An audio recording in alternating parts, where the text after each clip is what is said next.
How to hide following list on Facebook.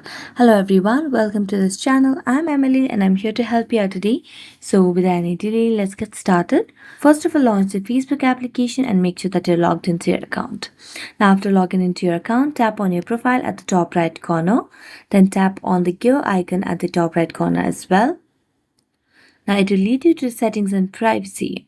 After that, scroll down and tap on followers and public content under the option of audience and visibility. So just tap on it and scroll down again. And here you can see the option of who can see the people, pages, and lists you follow.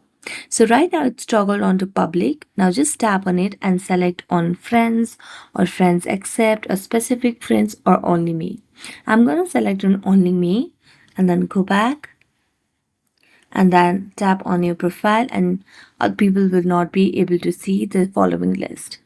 So thank you so much for watching this video. See you next time.